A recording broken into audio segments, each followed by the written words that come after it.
નમસ્કાર, હું છું પ્રેરણા. આપ જોઈ રહ્યા છો ઇન્ડિયા ન્યૂઝ ગુજરાતના મહત્વના સમાચારની શરૂઆત કરીએ સેલવાસથી. તો સેલવાસમાં ઈદ ઉલ અઝહાની ઉજવણી કરવામાં આવી હતી. વહેલી સવારે મુસ્લિમ બિરાદરોએ જામા મસ્જિદ, કિલવણી નાકા અને બાવીસા ફળિયા મસ્જિદમાં અદબ સાથે સામૂહિક રીતે ઈદની ખાસ નમાઝ અદા કરી હતી.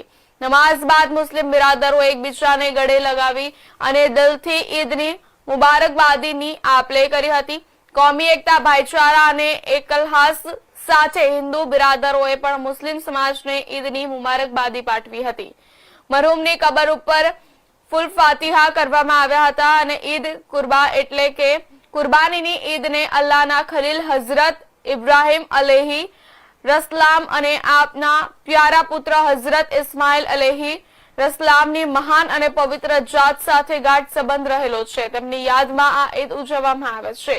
ઝિલ ઇજ્જાનો મહિનો પવિત્ર અને બરકતવાળો મહિનો છે. આ પવિત્ર મહિનામાં ઘણા જ મુસ્લિમ બિરાદરો મક્કા શરીફમાં પવિત્ર હજ માટે જાય છે.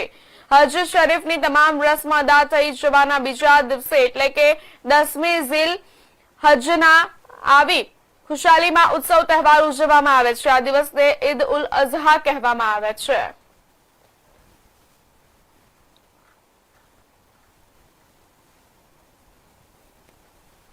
મહત્વના સમાચાર જણાવી દે. સેલવાસમાં ઈદ ઉલ અઝહાની ઉજવણી કરવામાં આવી.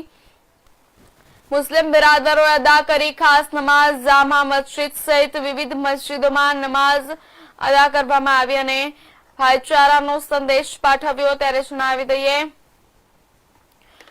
કિલમણી નાકા, જામા મસ્જિદ અને બાવીસા ફળિયા મસ્જિદમાં અદબ સાથે સામૂહિક રીતે ઈદની ખાસ નમાઝ અદા કરી હતી. નમાઝ બાદ મુસ્લિમ બિરાદરો એકબીજાને ગળે લગાવી અને દિલથી ઈદની મુબારકબાદીની આપ-લે કરી હતી.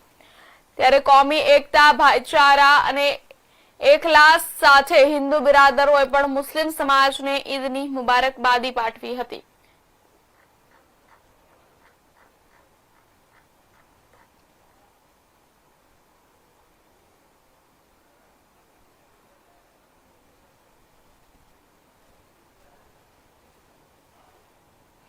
આ સમાચાર પર વધુ વિગતવાર માહિતી આપવા માટે આપણી સાથે સંવાદદાતા સેલવાસથી જોડાઈ ચૂક્યા છે. રામજી, સેલવાસમાં ઈદ ઉલ અઝહાની ઉજવણીને લઈને મસ્જિદોમાં કેવો માહોલ છે, હાલ જણાવજો.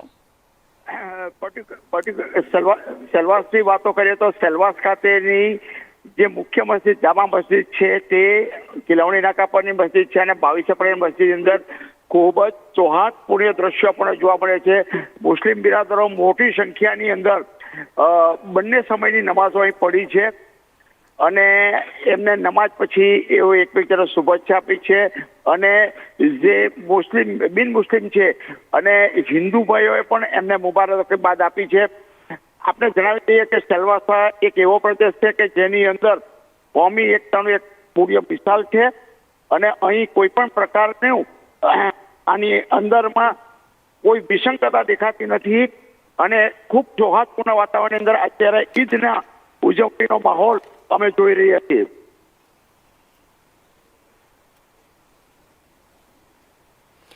તંત્ર દ્વારા સુરક્ષા વ્યવસ્થાનો કેવો બંદોબસ્ત ગોઠવવામાં આવ્યો છે? તંત્ર દ્વારા ચુસ્ત ચોકબંધ બંદોબસ્ત ગોઠવવામાં આવ્યો છે. સેલવાસ એક શાંતિપ્રિય વિસ્તાર છે અને બંને કોમો હળી મળીને પોતાના ઉત્સવ કરે છે. ઉત્સવ કોઈ પણ પ્રકારનું અહીંયા વાતાવરણ બગડતું નથી, છતાં પણ પોલીસે એહતિયાત તौर પર ખૂબ જ સારો પોલીસ બંદોબસ્ત ગોઠવેલો છે.